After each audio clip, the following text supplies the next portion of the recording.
क्या आपने कभी सोचा है कि एक इंसान की पूरी जिंदगी सिर्फ एक पल में कैसे बिखर सकती है? जब वफादारी और मोहब्बत का इम्तिहान अपनी हदें पार कर जाए तो रिश्तों की डोर भी कांच की तरह टूटने लगती है। मुहाफिज का यह 42वां एपिसोड सिर्फ एक कहानी नहीं, बल्कि जज्बात का वो खौफनाक सैलाब है जो किसी भी मजबूत दिल को झकझोर कर रख देने की ताकत रखता है। आज का यह सफर उस मोड़ पर है जहां से आगे की राहें पूरी तरह धुंधली हैं, लेकिन मंजर ऐसा है जिसे देखकर रूह कांप उठती है। कहानी वहीं से अपने सबसे खतरनाक दौर में प्रवेश करती है, जहां इंसान अपनों के ही बनाए हुए जाल में फंसकर घुटने टेकने पर मजबूर हो जाता है। एक भाई का अपनी ही बहन के सामने गिड़गिड़ाना, उसे माफ करने के लिए हाथ जोड़ना और अपनी जिंदगी की सबसे बड़ी भीख मांगना, यह कोई साधारण दृश्य नहीं था। जब एक भाई अपनी ही बहन के सामने रोते हुए यह कहता है कि मेरे इकलौते बेटे को माफ कर दो, उसकी सजा कम करवा दो, तो आप खुद सोचिए कि एक बाप और एक भाई की इज्जत किस कदर मिट्टी में मिल चुकी होती है। वह कसम, वो गिड़गिड़ाती हुई आवाज, वो आंसू और वो भयानक डर, यह सब इस बात का खुला सबूत है कि इंसान जब अपनों के खून के प्यासे षड्यंत्रों में फंसता है तो उसका घमंड पल भर में चकनाचूर हो जाता है। उस भाई का दिल दहल रहा है जिसका इकलौता बेटा आज मौत के मुहाने पर खड़ा है। उसका यह कहना कि अगर उसे कुछ हो गया तो मैं जिंदा नहीं बच पाऊंगा, यह उस पिता की लाचारी का सबसे बड़ा प्रमाण है जो अपनी आंखों के सामने अपनी ही दुनिया को लुटते हुए देख रहा है। और उसके बदले में उस बहन का वो पत्थर दिल जवाब, वो शर्त की सजा काटकर लौटते ही तुम दोनों का साया भी मेरी जिंदगी से कोसों दूर चला जाएगा, यह दिखाता है कि नफरत अब उस मुकाम पर पहुंच चुकी है जहां रिश्तों की मिठास जहर बन चुकी है। लेकिन यह दर्द यहीं खत्म नहीं होता। कहानी का रुख जैसे ही उस भूली हुई दास्तान की तरफ मुड़ता है, पुराने जख्म हरे होने लगते हैं।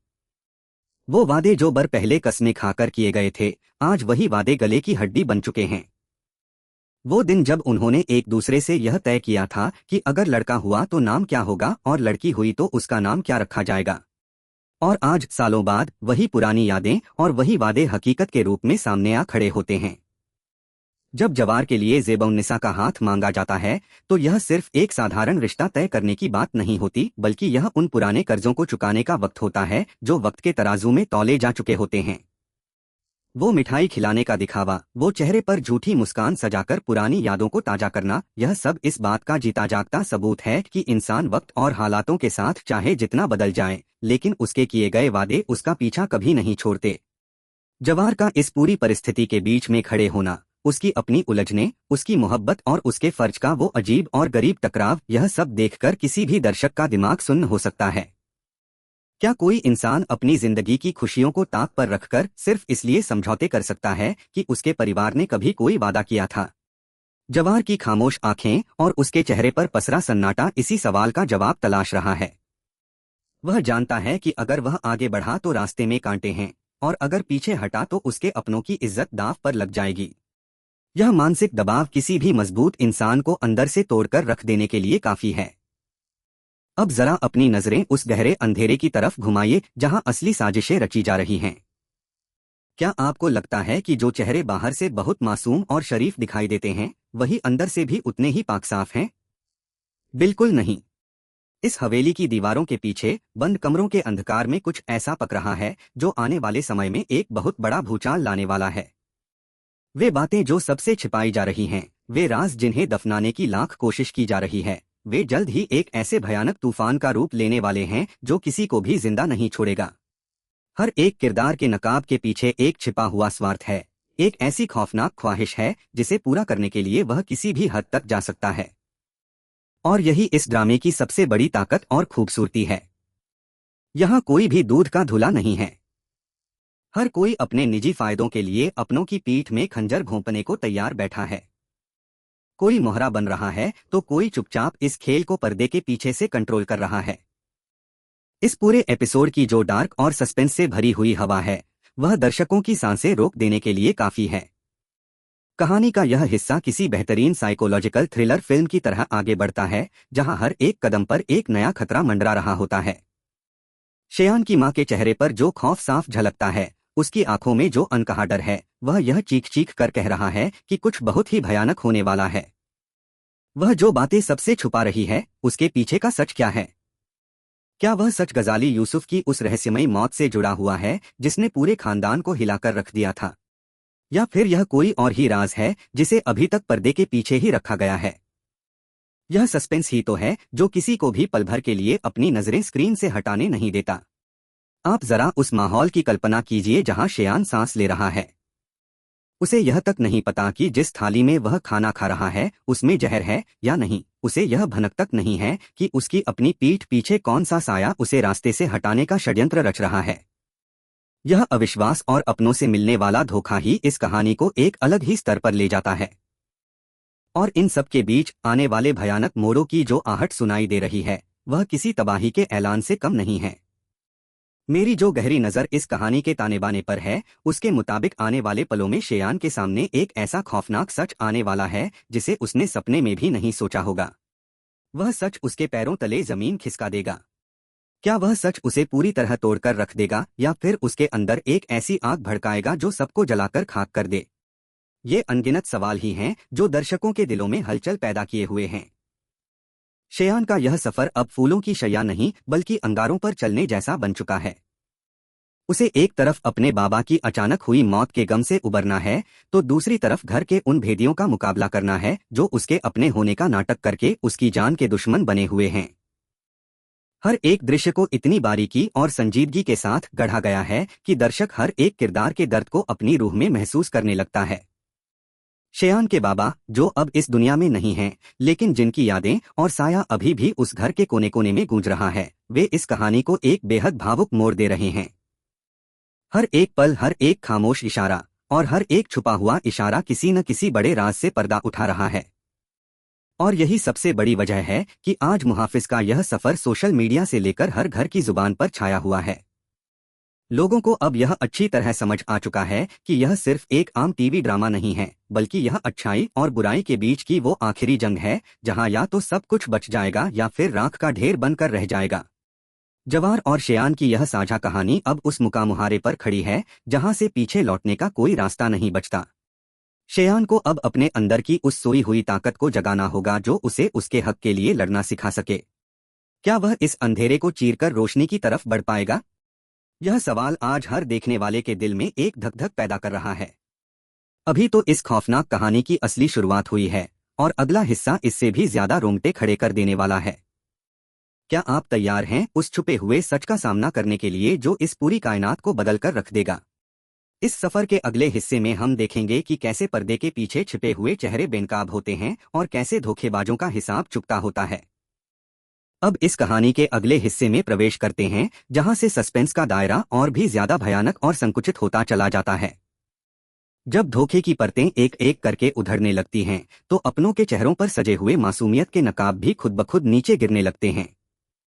शेयान जिस अंधेरे में भटक रहा है वहां रोशनी की एक भी किरण दूर दूर तक नजर नहीं आती।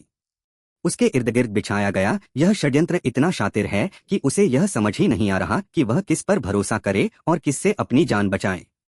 घर की चारदीवारी जिसे कभी सुरक्षित आशियाना समझा जाता था, आज वही दीवारें एक ऐसे किले में बदल चुकी हैं जहां हर कोने से मौत का साया झांक रहा है। शेयान की मां का वह खौफनाक बर्ताव, उनकी आंखों में तैरती हुई वह घबराहट और हर बात को छुपाने की उनकी वह लाचार कोशिश, यह सब इस बात का खुला गवाह है कि इस घर के भीतर कुछ ऐसा बहुत बड़ा पाप छुपा हुआ है जिसे पूरी दुनिया की नजरों से ओझल रखने के लिए किसी भी हद तक जाया जा सकता है। क्या वह राज गजाली यूसुफ की मौत से जुड़ा हुआ कोई ऐसा पन्ना है जो सामने आ गया तो कई जिंदगियां सलाखों के पीछे या फिर कब्र में पहुंच जाएंगी? यह सवाल अब शेयान के दिलो दिमाग पर इस कदर हावी हो चुका है कि वह चैन की एक सांस भी नहीं ले पा रहा।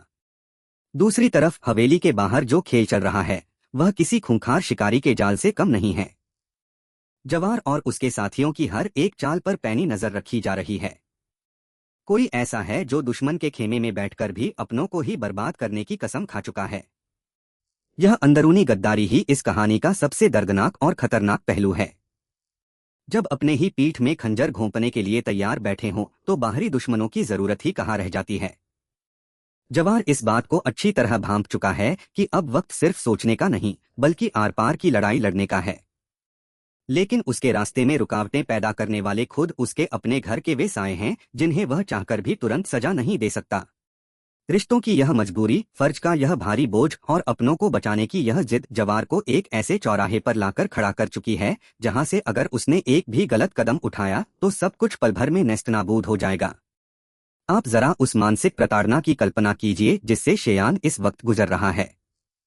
एक तरफ पिता की अचानक और संदेहास्पद मौत का गम जो उसके कलेजे को चीर रहा है, और दूसरी तरफ उन तमाम अपनों का झूठ जो उसके सामने दूध के धुले होने का ढोंग कर रहे हैं। जब शेयान अपने पिता की उन पुरानी बातों को याद करता है जो उन्होंने जीते जी कही थीं, तो उसका खून खौल उठता है। उसे अब यह समझ आ रहा है कि उसके बाबा की मौत कोई साधारण हादसा नहीं थी, बल्कि एक सोची समझी खूनी साजिश थी जिसे बहुत ही शातिर तरीके से अंजाम दिया गया था। उस रात क्या हुआ था? बंद कमरों में किन लोगों के बीच कौन सी खामोश साजिश रची गई थी? ये सारे अनसुलझे सवाल शेयान के दिमाग को अंदर ही अंदर खाए जा रहे हैं। वह अब चुपचाप बैठने वाला नहीं है। उसकी आंखों में जो अंगारे सुलग रहे हैं वे इस बात का स्पष्ट संकेत हैं कि आने वाले समय में वह इस हवेली की हर एक झूठ की दीवार को गिराकर रख देगा।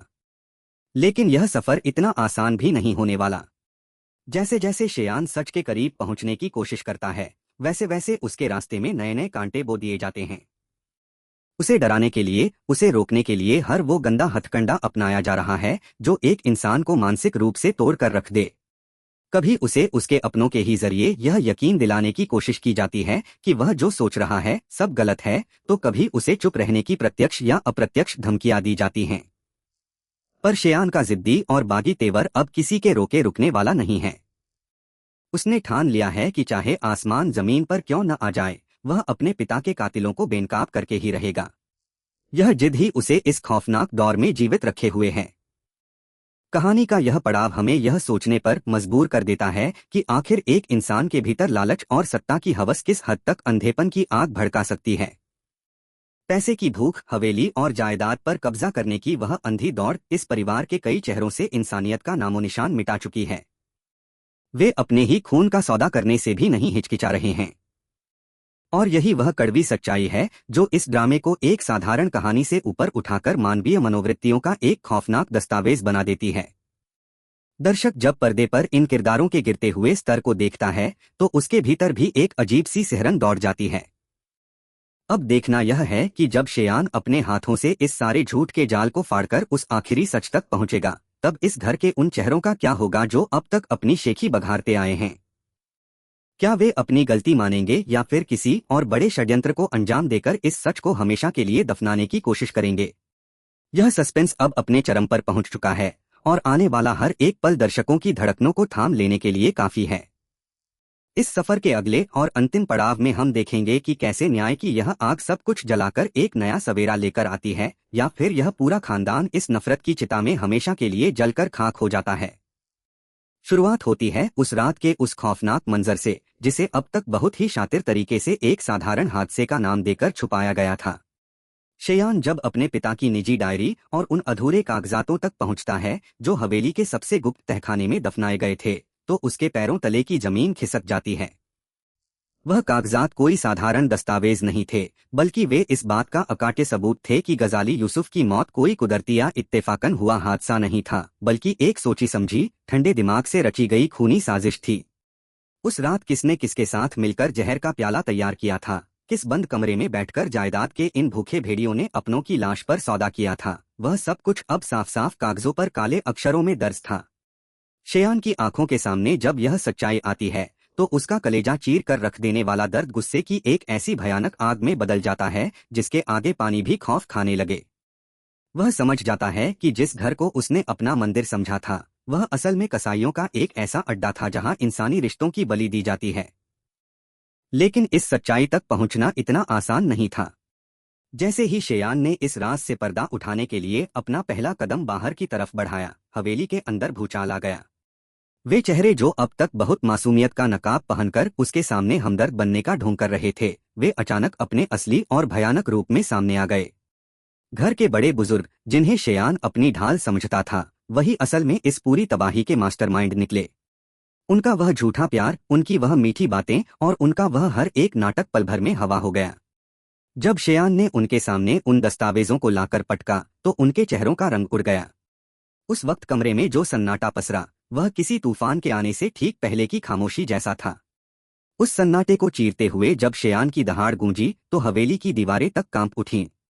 उसने अपने ही खून के रिश्तों से वह सवाल पूछा जो किसी भी गद्दार की रूह को कंपा देने के लिए काफी था, आखिर क्यों? किस लालच में आकर तुमने उस शख्स को मार डाला जिसने तुम्हें अपनी जिंदगी और अपनी छाव दी थी? उस सवाल का जवाब देने के लिए किसी के पास शब्द नहीं थे, लेकिन सत्ता की हवस और पैसे का नशा इतनी जल्दी हार कहाँ मानने वाला था। जब वे देख चुके थे कि अब झूठ का पर्दा पूरी तरह फट चुका है, तो उन्होंने अपने बचाव में एक और नीचता की हद पार कर दी। उन्होंने शेयान को ही रास्ते से हटाने का खुला ऐलान कर दिया। वे लोग जो कल तक उसे गले लगा रहे थे, आज उसके सीने में खंजर उतारने के लिए अपने हथियारों के साथ सामने आ खड़े हुए। घर के अंदर एक खूनी संघर्ष की शुरुआत हो चुकी थी। एक तरफ शेयान अकेला था, जिसके पास सिर्फ सच की ताकत और अपने पिता के नाम का जुनून था, और दूसरी तरफ वो पूरा गिरोह था जो अपनों का खून बहाने में जरा भी नहीं हिचकिचा रहा था। गोलियों की तड़तड़ाहट, चीख पुकार और उस अंधेरी हवेली में गूंजती हुई नफरत की चीखें, यह मंजर किसी भी दिल को दहला देने के लिए काफी था। उसी वक्त कहानी का दूसरा सिरा यानी जवार और उसके साथी भी इस खूनी खेल के बीचों बीच आ पहुंचते हैं। जवार को जब इस बात की भनक लगती है कि शेयान की जान खतरे में है और हवेली के अंदर उसे मारने की साजिश रची जा रही है, तो वह बिना एक पल गवाए अपनी टीम के साथ वहां पहुंच जाता है। बाहर से हवेली को घेर लिया जाता है। अंदर चल रही उस खौफनाक जंग में अब बाहर से एक नया मोड़ आ मिलता है। जवार की एंट्री उस वक्त होती है जब शेयान को लगभग घेर लिया गया होता है और उसके चारों तरफ मौत मंडरा रही होती है। जवार का वह रूप, उसकी आंखों में जलता हुआ इंसाफ का अंगारा और उसके हाथों में थामी हुई वो ताकत उन गद्दारों के पैरों तले की जमीन खींच लेती है जिन्होंने यह सोच लिया था कि आज कोई भी इस हवेली से जिंदा बाहर नहीं जाएगा। आमने सामने की इस भयानक भिड़ंत में अब फैसला होने का वक्त आ चुका था। एक एक करके उन तमाम चेहरों के नकाब उतारे गए जिन्होंने इस खानदान को दीमक की तरह अंदर से चट कर दिया था। शेयान और जवार ने मिलकर उस शातिर जाल को पूरी तरह तहस-नहस कर दिया जिसे वर्षों से बड़ी सावधानी से बुना गया था। जिन लोगों ने सत्ता और दौलत के नशे में चूर होकर अपनों का कत्ल किया था, आज कानून और इंसाफ का शिकंजा उनके गले में कस चुका था। वे लोग जो खुद को इस हवेली का मालिक और खुदा समझते थे, आज पुलिस की हथकड़ियों में जकड़े हुए जमीन पर गिड़गिड़ा रहे थे। उनका वह घमंड, उनकी वह अकड़ और उनका वह सारा का सारा गुरूर पल भर में मिट्टी में मिल चुका था। लेकिन इस तबाही और इस जंग के बाद जो सन्नाटा पसरा, वह बहुत भारी था। जीत तो हासिल हो चुकी थी, सच की रोशनी ने उस घने अंधेरे को चीर दिया था, लेकिन इस सब को पाने की कीमत बहुत बड़ी चुकानी पड़ी थी। शेयान अपने पिता की तस्वीर को निहारते हुए अकेला खड़ा था। उसके पास से सब कुछ छीन चुका था, वह परिवार, वो अपनापन और वो बचपन की यादें जो अब सिर्फ एक डरावना सपना बनकर रह गई थीं। फिर भी उसकी आंखों में अब कोई डर या लाचारी नहीं थी, बल्कि एक सुकून था कि उसने अपने बाबा के साथ हुई नाइंसाफी का बदला ले लिया है और उनके कातिलों को उनके अंजाम तक पहुंचा दिया है। यह कहानी हमें यह सिखाती है कि झूठ चाहे कितना भी ताकतवर क्यों न हो और षड्यंत्र चाहे कितने भी गहरे पर्दे के पीछे क्यों न रचे जाएं, एक न एक दिन सच का सूरज बादलों को चीरकर बाहर आ ही जाता है। मुहाफिज का यह सफर यहीं आकर एक ऐसे पड़ाव पर थमता है जहां से आगे की राह बिल्कुल साफ है, एक नई शुरुआत, एक नए सवेरे की ओर, जहां धोखे और फरेब के लिए कोई जगह नहीं है। दर्शक इस आखिरी मंजर को देखकर अपनी सांसें रोक लेते हैं और यहीं पर इस जबरदस्त, धमाकेदार और रोंगटे खड़े कर देने वाली कहानी का एक यादगार अंत होता है।